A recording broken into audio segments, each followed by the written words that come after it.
Welcome to the Into Novus Knowledge Agronomy Podcast, your go-to resource for agronomic insights, technology solutions, and ongoing education. At Into, we combine agronomic expertise from soil analysis to best practice application methodologies to provide a holistic view for your yield optimization. Our focus is on practical strategies that improve efficiency and drive better results in the field. Join us for interesting discussions, expert advice, and the latest advancements shaping modern agriculture. Whether you're in the field, on the road, or at your facility, we're here to keep you informed and ahead of the curve. Welcome to the N2 podcast. Thanks again for joining us today.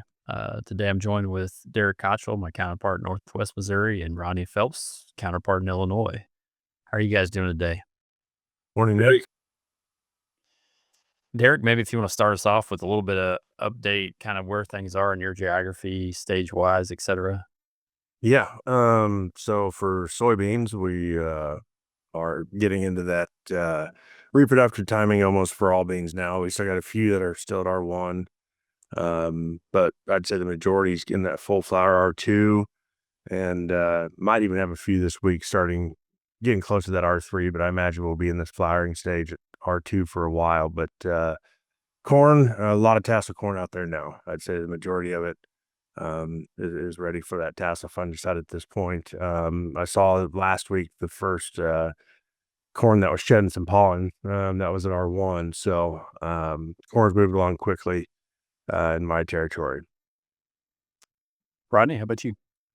Yeah, so I'm almost to ditto what Derek was just saying. Soybeans are in that R1 with the weather we're having and showers here and there. They're going to stay flowering a long time, which I'm okay with. And more pod sets we can put on, the better.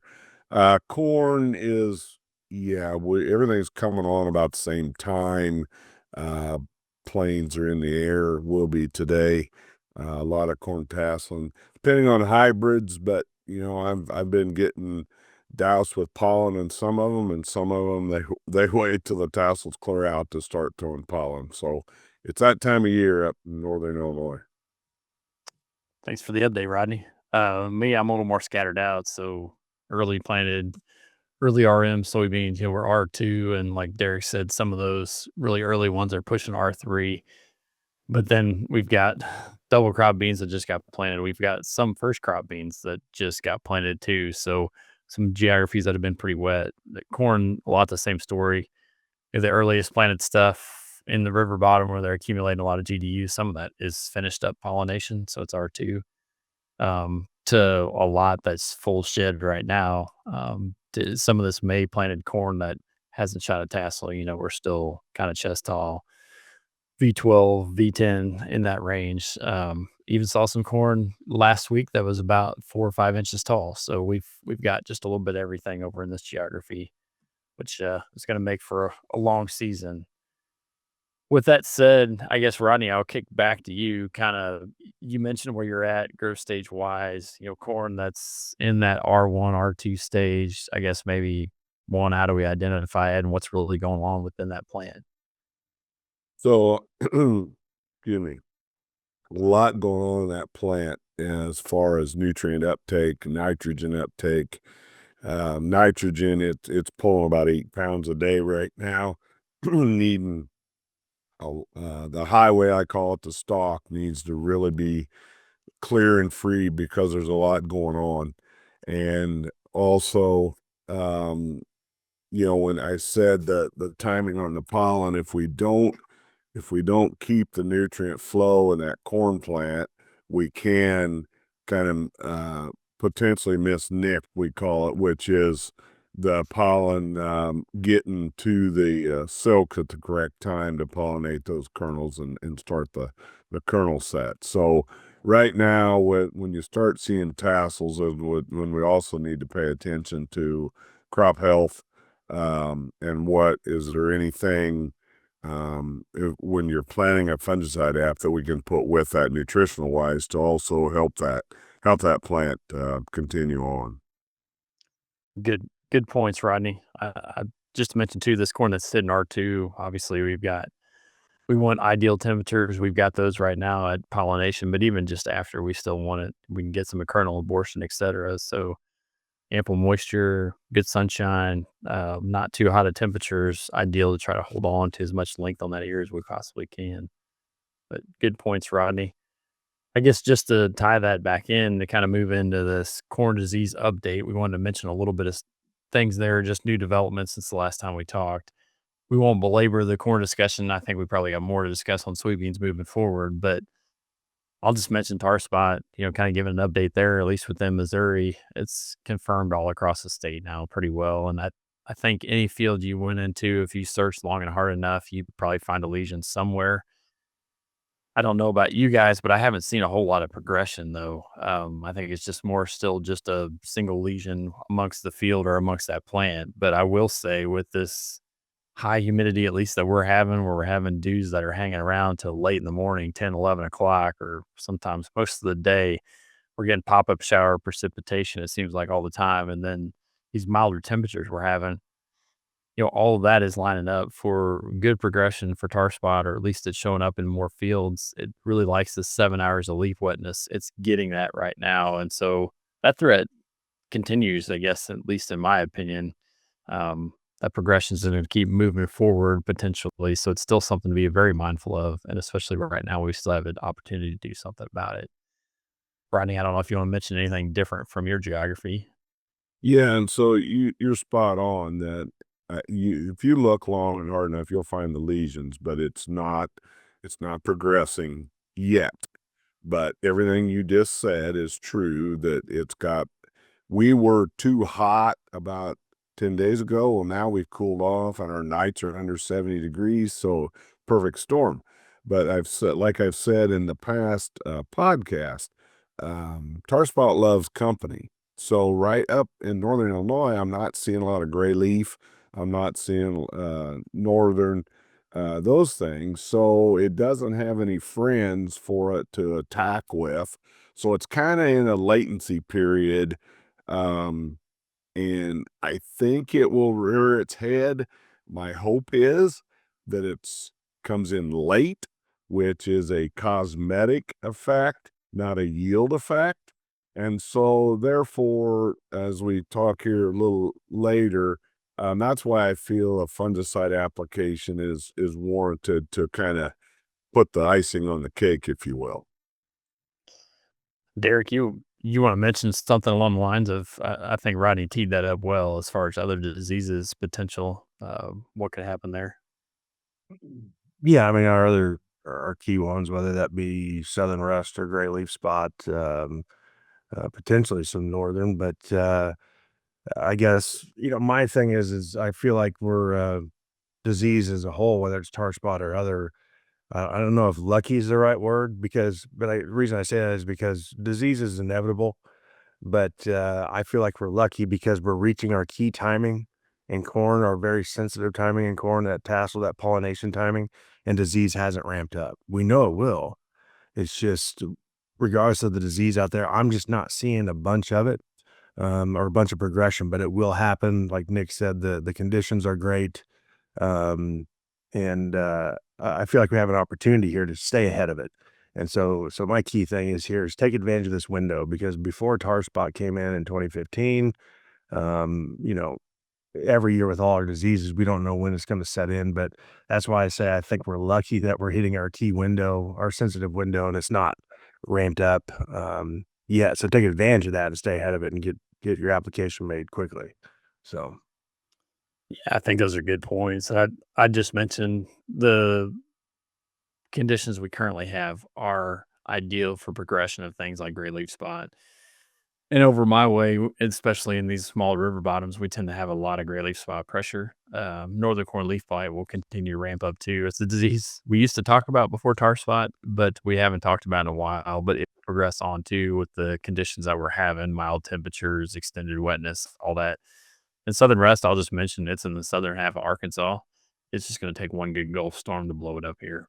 So all of that to just say a lot of disease threats on the corn side of things. Anytime you have this kind of moisture, which is great for growing corn, but you're also going to have that kind of potential for corn disease. So just be mindful of that. Rodney, one thing I would like for you to hit before we pass on from this topic is just that 2-pass versus 1-pass discussion. I know it tends to be a hotter topic up your way.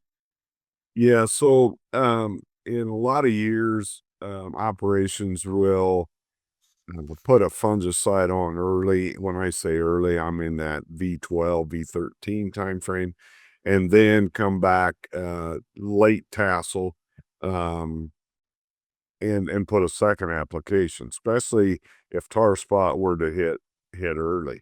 Well, this year, watching disease progression, and as we've just been talking, it's here, but it's not moving. It's kind of in the latency frame.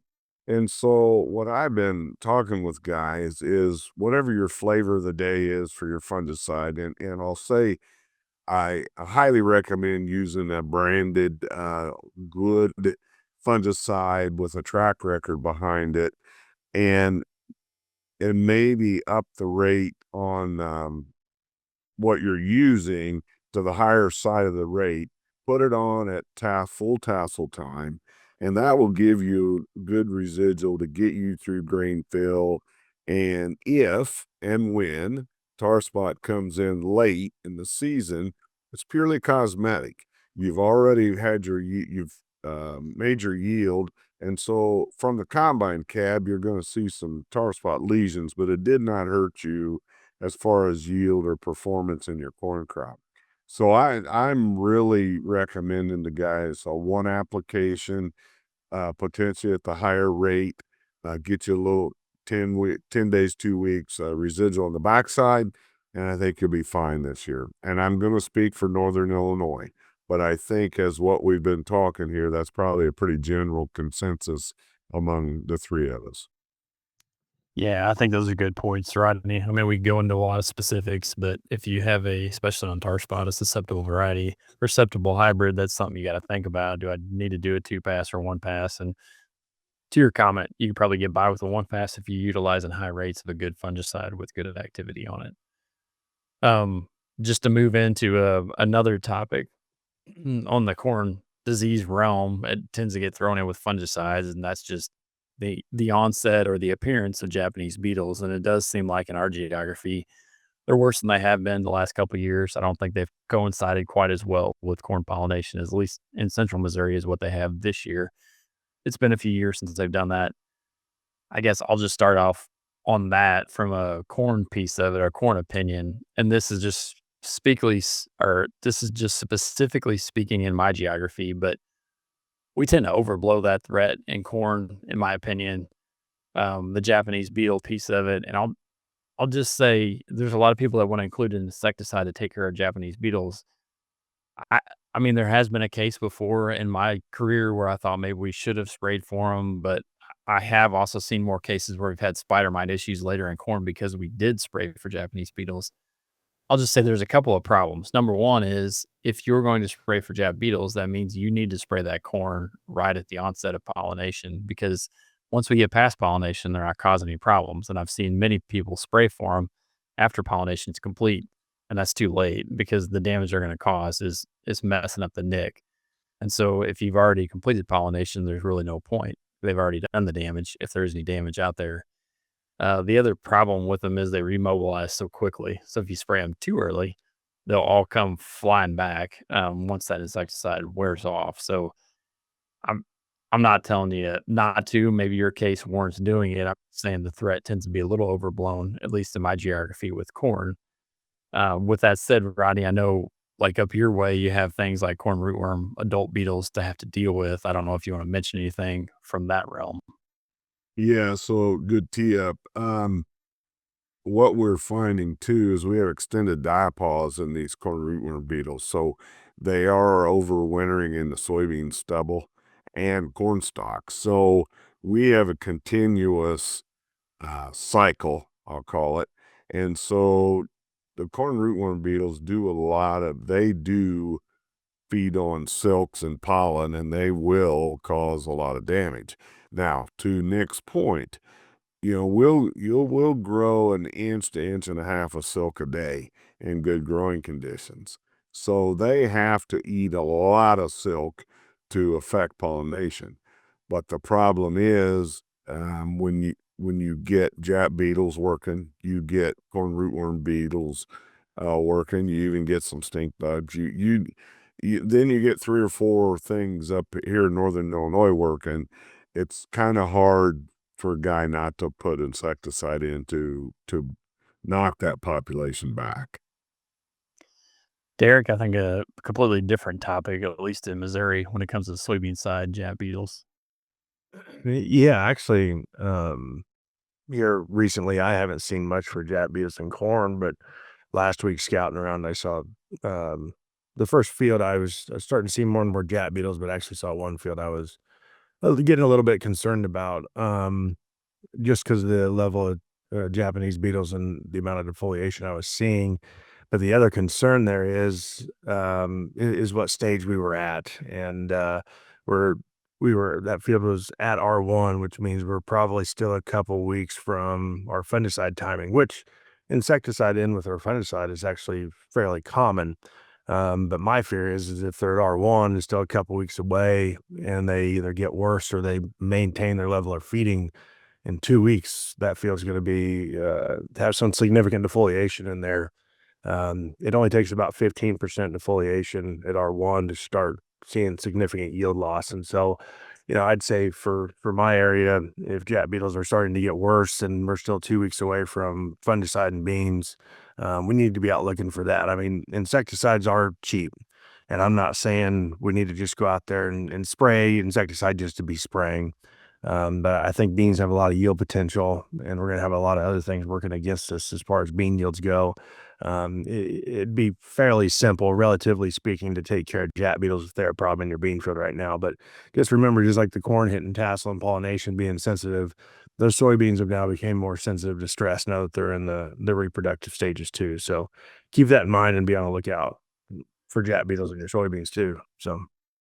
So Derek, that's a good tie-in. I don't know if you want to mention a little bit about soybean growth and development update, and that can kind of guide us into the soybean fungicide discussion. Yeah, so I'd mentioned we're in reproductive stages now, and I think we'd mentioned a past podcast. Anytime you start seeing even one flower on a plant anywhere, it's an R1 at that point. Now, I mentioned most of the soybeans in my area are, and I think the other guy said it too, in that R2 are full flower. So whenever we have a flower and the top 2 nodes of the plant where we have fully expanded trifoliates, and we'll stay in that stage for a little while, relatively speaking.